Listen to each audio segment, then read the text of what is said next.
Stretch as close to the fire area as possible in such a way that it does not unnecessarily endanger your crew. But I also think that if there's smoke on the floor, you better have a charge line with you, even if it appears that the fire is on the floor above.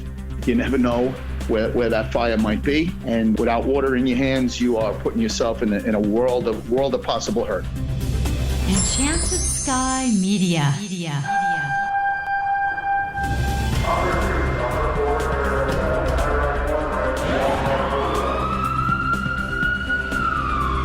From the Federal Resources Studio, this is Code 3, the Firefighters podcast, hosted by award-winning journalist Scott Orr. Code 3 features interviews with leading members of the fire service, discussing firefighting strategy, tactics, and other topics you need to know more about. Now, here's Scott. That's right, and I will not let Parkinson stop me. Thank you for joining me for another edition of Code 3. This is the show for and about firefighters. We're informing and entertaining members of the fire service, just like you, from coast to coast. Our topic on this episode is stretching a dry line. Way back in Firefighting 101, they tell you where to do it and where not to. But my guest today says the problem is once firefighters gain some experience, sometimes that training goes out the window. And that can lead to firefighters in a world of trouble.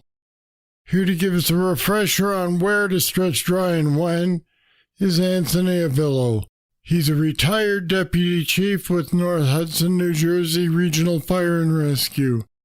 With over 3 decades in the fire service, he's an instructor at the Monmouth County, New Jersey Fire Academy and an FDIC instructor, as well as a member of the FDIC Advisory Board.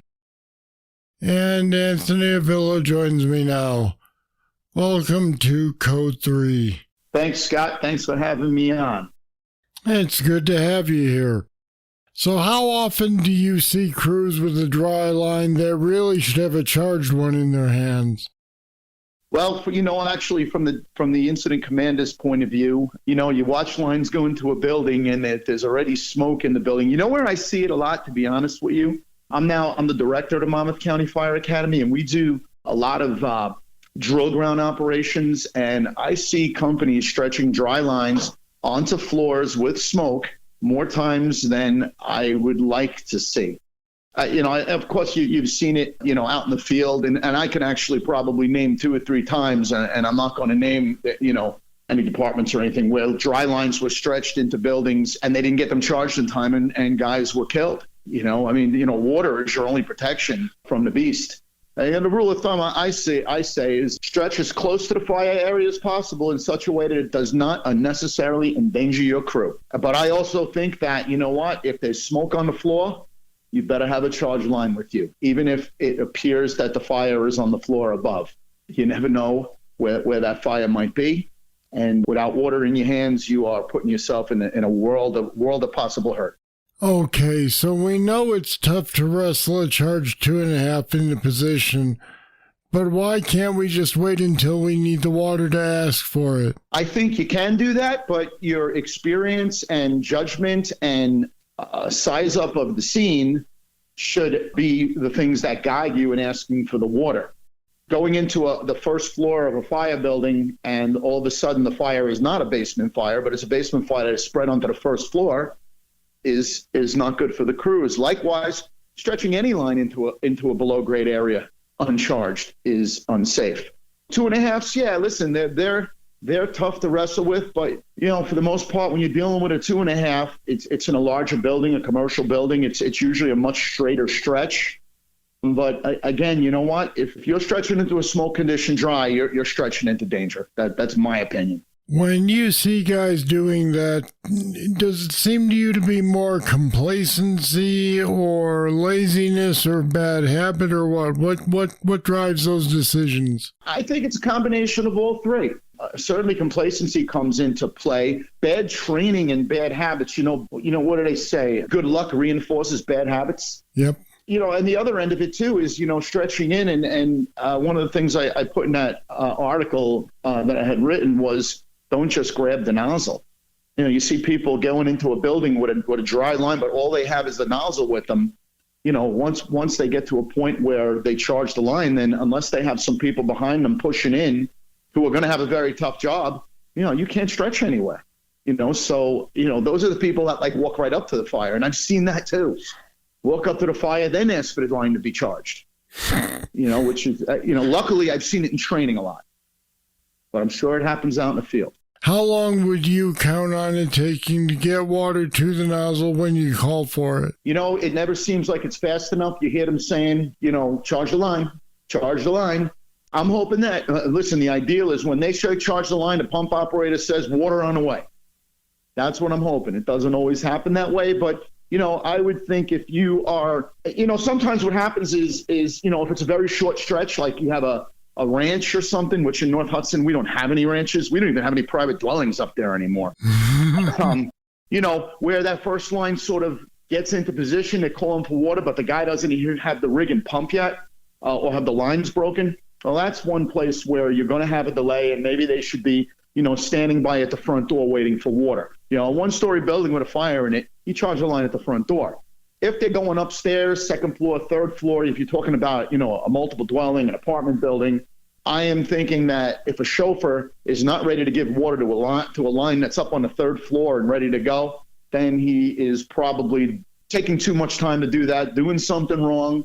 And again, he may be complacent too. You know, the ideal is that, you know, when they call for water, the water comes. That's the idea. What occurs to me is the idea that the radio may break up. The chauffeur might be in the middle of grabbing a ladder off the rig to hand it to someone right when you call. Mm-hmm. And, you know, any number of things could delay the water. Yeah. And I'm thinking that the guys who waited till the last second weren't planning for that. Well, yeah, that's a very good point, too. They probably weren't planning for that. Because when you're on a line and you call for water, you expect the water to come right away. You know, it's just, I think that's the expectation that most people have. And it don't always happen that way. That's why, you know, you should never stretch to an area that's going to have potential danger in it if you don't have water. I think, you know, especially on an upper floor fire, multiple floor fire, you know, stretching dry to the floor below, flaking it out there is a good move. If it's a large floor area on that upper floor, you know, depending on the conditions, you might be able to stretch up to the fire floor, flake it out, especially if there's a door in the stairwell, which, you know, in some of these older multiple dwellings like we have, there is none.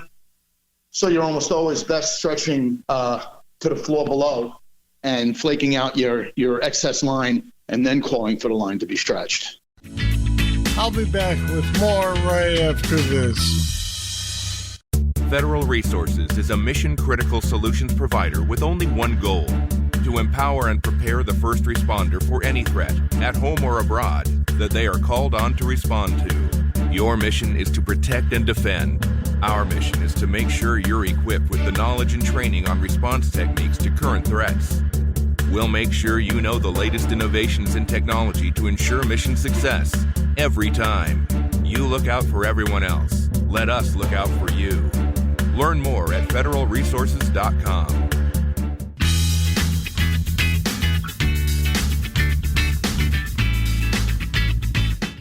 So let's talk specifics for a second. Okay. Single family residents force the front door, make entry, and then call for water, or do you call for water then force the door?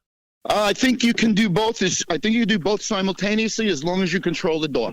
Get the line stretched. The other thing that could be happening is as the line is being flaked out at the front door, you know, working those couplings and getting your line ready to go, they could certainly be forcing the door. But once they force that door, if the line's not ready to go, they got to close it again. You know, not necessarily lock it or close it where it locks, but they have to, you know, control that door, because leaving that door open without water is not going to be good for anybody. The smaller the building, the more nasty the effect will be of an uncontrolled flow path. Right, but now I'm thinking about the fact that when you go to close the door, you've got the hose in the door, so it's not going to make a tight seal. No, I'm talking about force the door, close the door up again, have it ready. Once that line is charged and you open that door, then you chop the door open.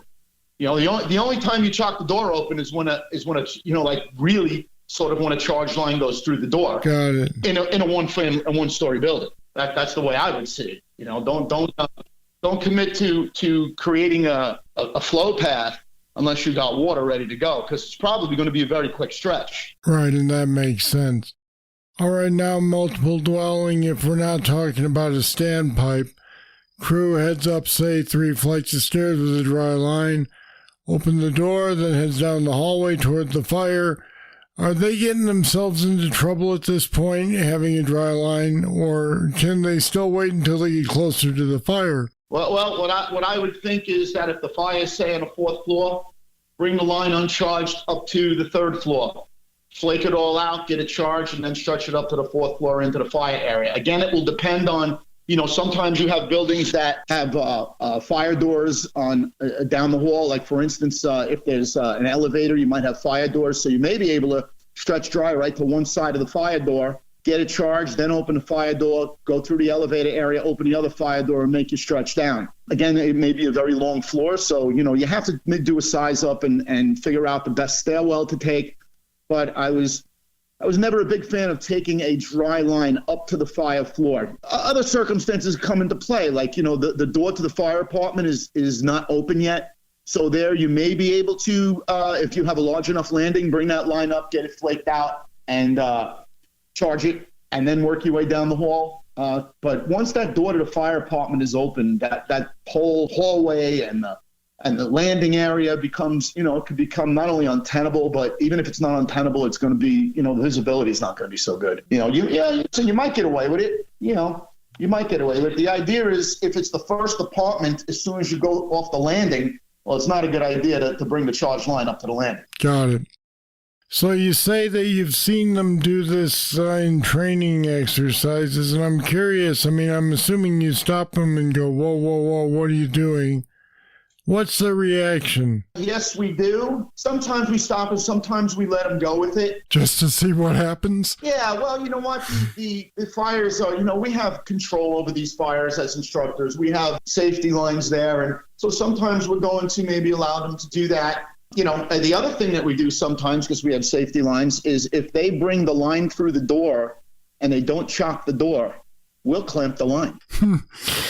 And when they open the line up and they have no water, because they're supposed to open the line up, you know, kind of well away from the door leading to the fire area, and they have no water, and they start to, you know, freak out about it, then we sort of open the line up. You know, we've done it a couple of times. You have to be very careful with that. But, you know, somebody experiences that once, they never forget it. Well, it definitely hits home when it happens when you're not expecting it. No. As a matter of fact, a very good friend of mine was, they had come upon a fire. They were returning from a squad run, and they had come upon a fire. They called it in as a working fire. They stretched in. They didn't chock the door, and the door closed on the line. When they went to have the line charged, the line charged right up to the door and trapped them on the bedside of the problem. And they wound up having to call a Mayday. This actually didn't happen in North Hudson, but I know the person that it happened to.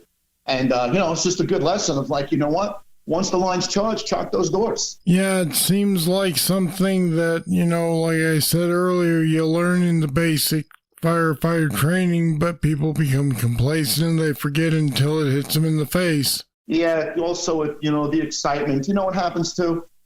You get a department that doesn't get a lot of fires, and you get a job. That's sort of where, you know, people start to forget some of the little things. Yeah, and we've talked about that on this show, the fact that when they don't have a whole lot of real-world fires, training becomes absolutely critical. Yeah, oh, absolutely. And, you know, you need to go to fire academies. You need that live burn experience where you can make mistakes and learn from the mistakes in a more controlled environment. The fireground's not the place to do that. You know, while we're at it, one of the other things I see that always made me a little crazy is when it's a contest to see who gets the first line on the fire.